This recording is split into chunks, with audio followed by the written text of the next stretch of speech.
There are 1,000 stories in the Envisioners' future. This is just one of them.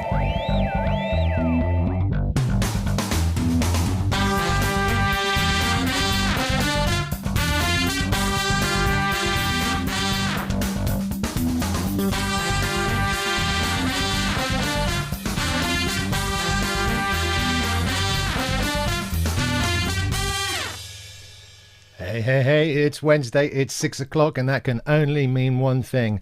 You're all outside enjoying the sunshine, and I don't blame you for that, because it's actually a great day. So maybe you'll catch this later on, maybe you're here now, and if you are, then thank you. I appreciate that you're giving up on some rare sunshine to join us. So we've got a really interesting show for you this week, unlike other weeks, which we really started to target this to a specific topic, really, and wanted to get really underneath one side that we think is coming to the fore.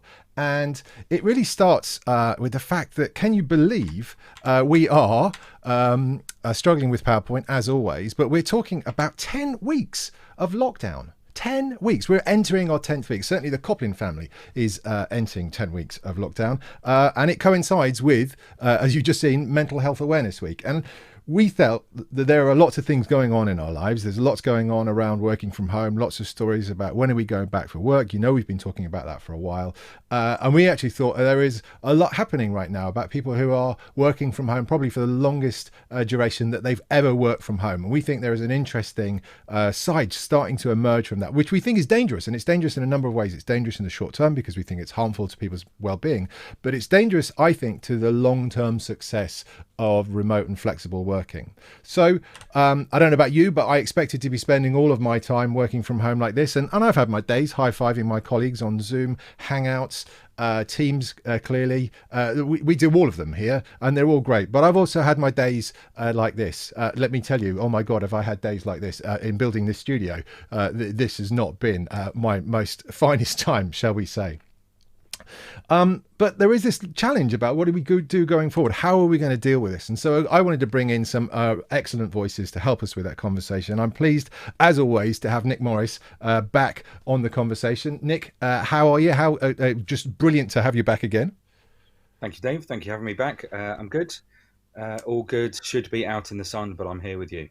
Yeah, okay, and I owe you so much, I know. But on that, I'm going to ask you for a little piece of insight into Nick's world, which is, have you had an unexpected delight, something that you weren't expecting, that has come from you working from home? Yeah, I mean, I guess that the unexpected bit was a resilience that I didn't know I had. If you had told me 2.5 months ago that this was going to be what was coming next, I would have been very scared. I think I was very scared. And 10 weeks in, I feel like I have a resilience, and that's a good thing. There's also been lack of travel and what may sometimes feel like unnecessary travel as well. So lots of really lovely time with the family. We're all here. We're eating well, and that's all a good thing. That's great. Thanks, Nick. And then brilliantly, given that it is Mental Health Awareness Week, we've got somebody really special for you this week. We've got Richard Tyler, author of the book Jolt, mind hygiene leader extraordinaire, and really just someone who's incredibly thoughtful about the whole concept of mental health and well-being in the world of work. Richard, thank you so much for joining us. Always good to see you, Dave. Nice to meet you, Nick. Richard, you've been incredibly busy, so I am incredibly grateful for your time, especially today. Can you tell us a bit about what you've been up to over the last few days? Yeah, so we've sat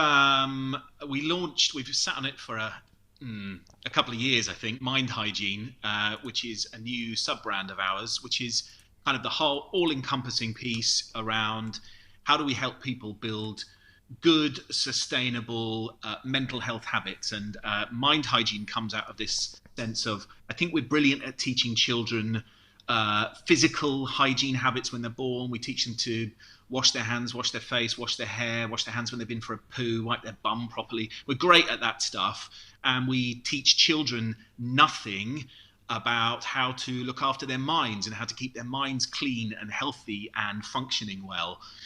So we've launched this today, aimed at corporates, entrepreneurs, who want to start building some really core, healthy, good mind hygiene habits in their life. So yeah, so that launched today. So exciting times. Well, that's fantastic, Richard. And we're going to come back to a lot of that, I know, as we get deeper into the conversation. Before we do that, there's a bit of positioning I want to do. And also just to let you know, clearly I've been busy. So there's a few things, if you get a chance to check out, you might find enjoyable. This week, I was delighted to be able to join some old friends of mine, Matt Ballentine and Chris Weston, who run a fantastic podcast called the WB40 Podcast. You can find it at, funnily enough, wb40podcast.com. We were talking a lot about, guess what, the world of work. And the question was, what's changed? But you should tune in and find out to see what we think has changed. In terms of what's coming up, well, assuming nothing else happens beyond the EasyJet scandal, I did a really, I really enjoyed an interview for BBC World's Tech Tent, which is going to be on air this Friday at 3 o'clock local time. So 3 o'clock in the UK, but it will be obviously broadcast at 3 o'clock around the world.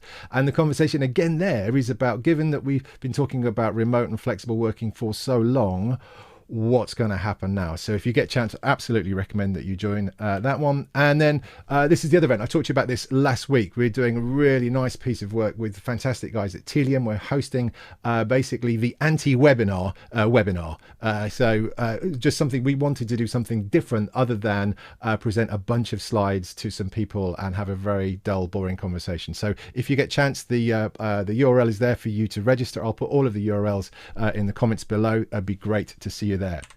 So based on that, I want to talk to you about this world. This is a fabulous video I found on YouTube today talking about the different kinds of remote worker. We talked in the opening about how this is our 10th week of remote working.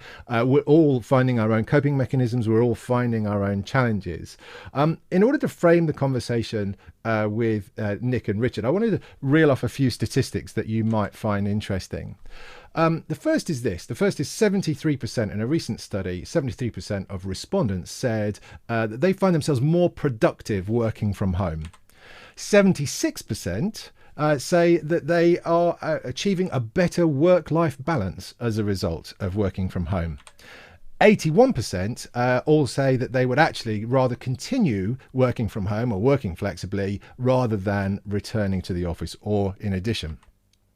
However, there is a story that's starting to emerge, and it's the story that we're going to focus on today. There was a really interesting study that LinkedIn have been running since March. They've sort of canvassed 700,000 workers around the world. And some of their research is starting to highlight some of the cognitive, the mental well-being challenges of working from home. The first stat that they gave us was this, that on average, people working from home are working 38 hours a month more than they would usually. So they're adding an extra week to their working month. The statistics are also showing that the cases of burnout are doubling in those people who are working from home. And the stress levels compared to working in the office are significantly higher for people working from home for all sorts of reasons. And these are reasons such as the stress of maybe you're not very good with the technology and now you're in a world where you have to be great with the technology, or it's the stress of not knowing if you're going to still have a job, but they all combine into that sort of number to leave us with a very sort of difficult situation. Going on from there, 36% of the UK workforce currently drives a desk. So this is to set the context. So if you think about that in real numbers, that's 11.8 million people in the UK have a desk job. And the challenge is that of those 11.8 million people sitting behind the desk, if we apply the laws of social distancing to the office, then the current UK office capacity can only seat 40% of them. And that will leave 7.8 million workers looking for somewhere to work. So we all know this is not going to be a switch. We know this is going to be a dial. It's going to take time before we can all find our way back into the office. So the likelihood is, if you're working remotely, if you're working flexibly, you're going to continue to be working flexibly for some considerable time. And I think, you know, based on all of the work that we've done over the years, looking at flexible and remote working, there are some fundamental shifts in the way in which work happens when you work away from the office. And I think of them in terms of 6 dimensions. dimensions. There's a difference between predictability and flexibility, and that's really, Monday to Friday, 9 to 5, I'm at work, versus I'm just going to work when I feel like it or when I need to get the work done. There's the trade-off you have to do, not just between the employee and the employer, but also the family. I had a classic one yesterday. I was busy preparing for this show yesterday, and John came down because he's got exams week after half term and he needed to do some maths. Well, I had this terrible guilt because I had to turn him away because I was busy and I hadn't negotiated with him properly before that happened about when was the right time and when wasn't. Then there's the issues about trust versus hierarchy. In an organization, it's really easy to use hierarchy to get people to do what you need to do. In a world where you're not there, actually it's trust that becomes the currency of how you organize and orchestrate an organization. There's the stuff that we've talked about for years, which is the difference between measuring by process, how many hours have you worked, versus measuring by outcome. And then there's this whole concept of macro versus micro management, which gives us a hint to one of the key audiences, I think, that struggle most with this, and that's the middle managers. We found time and time again in our research that the middle managers, and typically these are the individuals who are less confident in their managerial sort of leadership style, often resort to command and control, which is great when people are in the office, but actually doesn't work when you're outside of the office. And then we're left in this whole sort of thing about self-direction, and we're left thinking about, we're leaving the individuals to work for themselves. But the thing that for me is really all about where's the manual? There's no manual for working from home. I can find a million websites that will tell me all about where to put my webcam, whether to raise the laptop, what kind of lighting I need, what kind of microphone I'm going to need. But there is no manual when it comes to managing my own mental well-being when is working from home. So Richard, let me bring you in at this point. Is there a manual? Should there be a manual? There's no manual yet. There's no manual yet, but I think what one of the things that coronavirus is offering us is the opportunity to write it and start creating it now. If you think about the news that you're going to have a baby, you've got 9 months to read someone else's manual or start creating your own, and we can prepare and we can get ourselves mentally, emotionally, psychologically ready for it. If we're moving house, we have time. We have time to make sense of what's around the corner and kind of get a sense of what's up and coming. We haven't had that opportunity. We were plunged into it. It was from 1 second to the next. So of course, some people are struggling with that, and they're reeling at the idea of there is no manual. I hate the word unprecedented, but we are in unprecedented times, and we've never needed one. And we are now collectively going to have to start figuring out what this manual is and all the different variations that need to sit within it so it can stay flexible. Nick, what about you? Manual. Have you been thinking of one, developing one, found one?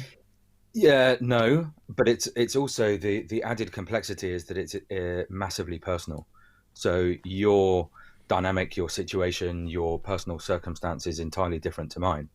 I'm very lucky that my kids are a bit older and more self-sufficient. If I was going through this, I mentioned earlier that I felt that I'd been resilient, but if I'd been going through this when my kids were toddler age, resilience would have gone out the window. I think it would have been a very different experience. And I don't have elderly relatives at home, so I'm not part of the shielding group. Everyone's really different. I'm not sharing a place with a whole bunch of different people. So what works for me will be very, obviously very different to everyone else. And I think what you've picked up there, I think is one of the key sort of elements that makes flexible and remote working so hard, which is it really is a personal thing. And we all are, I was thinking about this the other day in terms of the number of sort of different factors that affect this. And I think it's your age. I think it's the stage of career that you're in, the stage of family life that you're in. It's the organization you work for, and it's their culture. And there's probably a few other things. And each one of those is a variable in the equation that dictates what kind of flexible working is for you. Do you think it's as straightforward as an equation like that, Richard? Do you think there's something that we can put to give people that gives them kind of a rule of thumb to figure that out? I don't think there's an equation.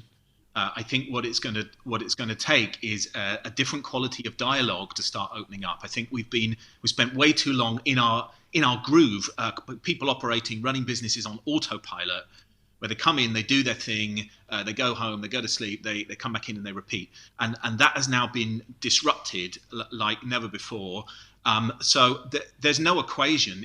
It's going to mean that organizations, and you talk about that middle manager tier, they're going to have to start having a very different quality of conversation with themselves first. We're generally so out of touch with our own needs and our own wants and our own value set, before we then start having conversations with those in our team to really understand what the varying needs are, which is ultimately going to come back to our building far more flexibility in our own approach and style as leaders. We're going to have to become more agile and adaptable, and being prepared to improvise with what we face in that moment. We can't work in that way anymore, where we were just unconsciously going about our business. We have to wake up.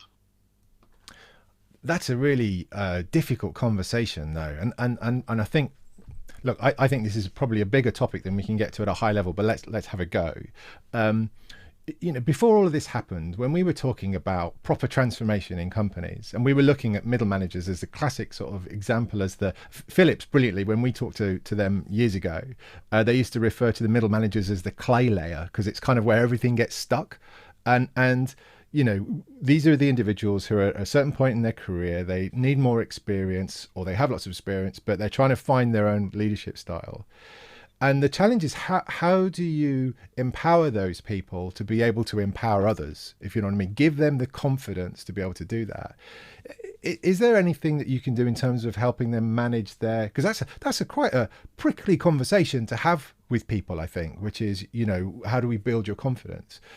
What's the best way forward for those kinds of conversations? Who's that for, Dave? Well, do you know what? I threw it out there and I thought, please, somebody take a bite, because that sounds really important, but I don't know what to do with it.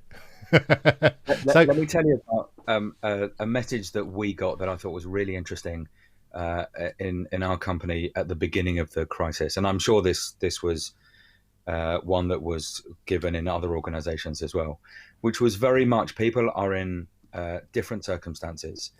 They may be suffering with their own health. They might be more concerned for a whole bunch of other reasons. They might have different experience, or, as I said before, a different kind of family dynamic or home setup. And it was the responsibility of those that could to step up and do more, so that those that couldn't could ease off a bit and not feel that kind of extra burden. And it was really beautiful. There's something sort of vaguely socialist in there about each according to their will and each according to their ability. I'm not sure, and this isn't necessarily our company, but I'm not sure how long that would last in any organization. I think 10 weeks is probably getting to the max of that. And I don't know if it's a message that if the end of that message had been, oh, and by the way, we're going to be doing it like that for the next 3 years, I think there would have been a small revolution in lots of companies all over the world. So it's that, it's these different environments are people are responding in very different ways. So then let me build on that and push that towards you, Richard, which is, would you think, it's fair to say that we're all living in crisis mode right now? So the way that we're handling this situation, we are still, in survival mode, rather than this is our way of life. Second, to build on that, is there a way in which we can transform where we are in survival mode to turn that into a long-term way of working? And again, remember, I'm not talking about never going into the office. I'm talking about taking the best of this remote and flexible working as our default working pattern, and going into the office as and when. So two things. One, are we still in fight or flight mode? And second, how do we turn fight or flight into something that's a bit more sustainable? Yeah, I mean, there's a third element to fight or flight, which is freeze, and freeze is where is the real danger point, which I'm seeing a lot at the moment with clients. So actually, fight or flight, there is something quite healthy in it, because what we tend to do is discharge our energy when we fight against it or we run like hell. That third step, though, of freeze, where we kind of go into rabbit in headlights and we just have to deliver, and we kind of put our big boy pants on and we get on with it. And we make the most of doing what we can. And that's a real danger place, because that's where trauma gets locked in. and Centre for Mental Health, Institute of Physical Studies at the moment are saying we are on the precipice of a massive trauma surge, which we're probably not going to find for the next 18 months or so. So we're still very much in that phase at the moment where people are attempting to make some sense of it. And of course, with that comes grieving and loss and mourning. Some of that stuff, we know what we're losing, and we know where our grief needs to be directed. But there's also a whole host of stuff that we just don't know what we're needing to give up and lose yet. William Bridges, who wrote the brilliant book Transitions, all about change, talks about before we can get into really shaping our new normal, we tend to miss out the first step, which is super important for us now, which is what do we need to let go of and leave behind and say goodbye to before we move forward. And unless organizations are starting to have those conversations, we're going to remain stuck. We're going to remain stuck for quite a while. And I think there's a real risk at the moment that we jump into building what our new normal is without acknowledging that people must grieve and let go of old stories, old patterns, old narratives. Do you think anybody's in your travels, guys, have you seen any organizations having those conversations? I see one of my... Yeah, so one of your clients, what about you, Nick? No, I don't think so. And what's interesting about, I love the fight, flight, and freeze, that additional message there. All of those are really tiring. So I don't know about anyone else, but I'm exhausted. And I have, so this kind of, we're all working from home. I'm not traveling. If you add in the stats that you shared before about we're all giving an extra week because it's the 38, extra hours a month you mentioned from the LinkedIn research, that's tiring. And the stress on top of that, because you mentioned it's Mental Health Awareness Week, is all exhausting. We do not present our best selves when we're exhausted.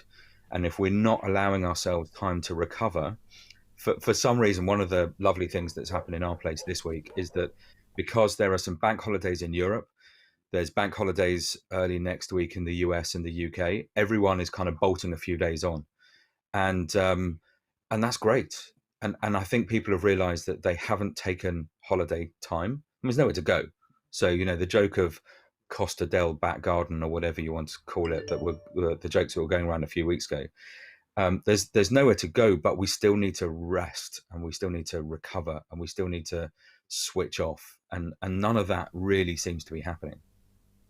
And is that switching off, Richard? Is that part of the grieving process of coming to terms with that? Is that something that forms part of that package? I think is a part of it, and I think it requires actually takes some courage, I think, to switch off. And so some of my clients that I'm spending time with one-to-one, actually they feel guilty that at the moment they don't know where to put their attention. You mentioned, Dave, about James coming down and kind of that bit about boundaries, and boundaries is a core part of what we need to be working with going forward, that we're having to now start establishing new boundaries that didn't exist before. We're having to think in ways that we didn't think before. So I think there is a degree of exhaustion and kind of weariness from it. But a part of that I see being managed by the whole kind of, put your big boy pants on, pull up your socks, get on with it, kind of man up and crack on.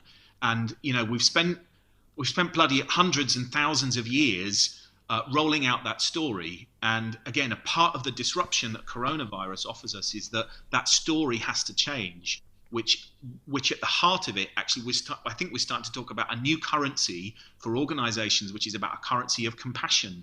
And we might be seeing it over our garden fences at the moment, and we're seeing it in our streets and in our local communities, but we have a huge compassion deficit.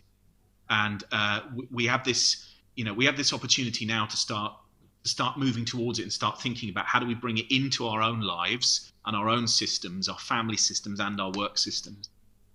I really like the concept of that, Richard, and something we talked about in past weeks is at the moment there is a lot of compassion around, and when you're interacting with organizations, and it might be as simple as your grocery delivery or the council or the government or whatever it might be, there's a lot of understanding which would be really important for us to carry forward. The other thing that's just occurred to me is that there are going to be some industries, some sectors where I think this sense of loss is going to be far greater than others. So, I'm quite involved in the hospitality industry, and I think, returning to work in a pub or a restaurant is going to be so different to returning to work into an office. And so I think that level of trying to come to terms with that is going to be substantial and something we're going to have to pull through. Yeah, the compassion thing's interesting as well, because you talked about the middle managers, that what Phillips called the clay layer. They're not necessarily more qualified to be compassionate because they are managers, but that's what they're being called upon to do. So that's a really interesting challenge, and I'm not sure how much. I can only speak from personal experience, but how much those managers are being equipped and trained to be compassionate, or is that just something that comes with experience, and you're supposed to be a big grown up, so you're supposed to know how to do that. The thing with that, Nick, I wonder if there's an element of internalization that will happen.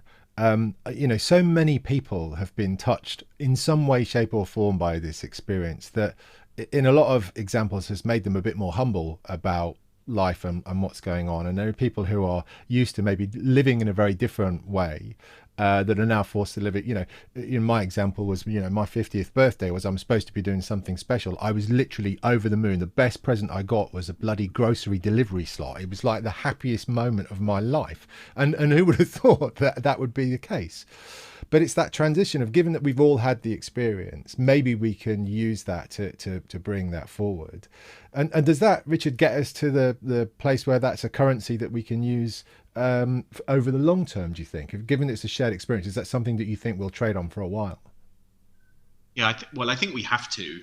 And I think, your point, Nick, about is that something, do we need to train people in it? And of course, the risk with that is we start getting people into doing compassion, because my organisation said, good thing. That bloke on that broadcast said, yeah, do compassion. And actually, whilst we all have it in us. We all have access to that quality. But I think there's a wider cultural conversation to happen in organisations about how do we harness that quality of compassion? How do we model it? And actually, for us, if you look at systemic leadership and family systems work, the story would be, in order for us to have a quality within a system, we must have that quality within ourselves first. So if we want compassion in a system, we can only truly have compassion in a system if we show compassion to ourselves. And I'm astonished. I work with a lot of NHS organisations, and many of the issues they face in their workforce is that there is an extraordinary lack of compassion for each other, but compassion offered to themselves. People beat themselves, berate themselves for not doing enough, not doing well enough. So we're talking about having compassion outside of ourselves, but we have to start modeling something so that people bring compassion and show it to themselves first. Yeah, I mean, God, there's so much there. And unfortunately, your first comment gave me flashbacks of corporate training on compassion. So, which, do you know what, maybe there's a nice little sideline for one of us in there for a little while, right? Let's not go. So, is there then, without trying to be too prescriptive, is there a pathway that we can follow to help organizations navigate? And it sounded like, and this sounds, I don't know, like too much like a self-help book. I don't know, but there's something about acknowledging the sense, acknowledging the loss, I think, was where you started. And I think that's for organizations and industries and teams to really take stock of what's changed. Which just reminded me, as a little segue, there's a lovely thing, a quote I saw this week from Satya Nadella, who won't be a surprise to anybody, and I've got some respect for. He's a very spiritual kind of guy. But he was, the thing that he said that I really love was like, be on the lookout for what is lost. And what I liked about that was the sense of there's so much going on right now, and we're finding great things as we found in the remote working, but we're missing out on some things that are maybe not obvious. And we've talked about some of them in the past. It's the, casual conversations in the corridor. It's just the loose chit chat at the beginning of the meeting and after. We don't want to lose those. And so as we're taking stock of what the change is and what we've lost as a result, maybe identify the things that don't necessarily have to change or could be replaced with other things. That sounds like a reasonable way forward. And then I think there's this sense of, individual and shared compassion building into it for individuals to be able to build that within their teams, but supported by the broader context of the organization. And let me frame it this way, and let me frame it to you first, Nick. Do you think that brands will be looking at this as an opportunity for them to reframe their position? Will we be looking for the brands that showed the most compassion during this period are the brands that I'm going to want to work with or even work for? Yes, but through behavior rather than marketing. So through demonstrating that they've done the right thing and not telling everyone that they went out and set out to do the right thing. Yeah. And Richard, let me put the same question to you. Is that where you would end up on that? Are there things that I could do to sort of codify compassion as an organization, as a brand? Talk is cheap. Nick just said that, and so people, our future generations of workforce are going to be choosing where they go and hang out and do their stuff in organizations that offer compassion, kindness, care. That's going to be a quality that they start looking for. But it has to begin, Dave, with this conversation about the loss and what we're letting go of and what we need to release. Only then can we start planning and writing the handbook, and only then can we begin the new normal. And it's not linear. It's going to keep going round on that loop. We're going to have to keep checking because this is new for us all. No, exactly, and you have to apologise me smiling halfway because I saw there's a comment come in from Owen, who I used to work for, a certain organisation, who is incredulous at the thought that there might be some corporate compassion training, and we all, we all know. So great to see you, Owen. Anyway, thank you for joining us. So on that note, look, I think we're at time. I mean, we could go on for ages, and God knows that there are lots of webcasts and live streams that do, but I don't want to be one of those live streams. Like all of the work that I do, the work that Nick do, and the work certainly that you do, Richard, our job is to provoke conversation and provoke debate. You know where we are if you want to continue the conversation, and we'd certainly love to have you along. And on that note, I'm going to say thank you so much to Nick and to Richard for joining us. It's been fabulous that you could make this such a really well-rounded conversation and bring that forward, certainly as part of Mental Health Awareness Week, but certainly on this important topic. So I'm going to leave you with the thought that kindness matters, and we will see you all again next week. Thanks, guys. Thanks for tuning in. There are 1,000 stories in the Envisioners' future. This is just one of them.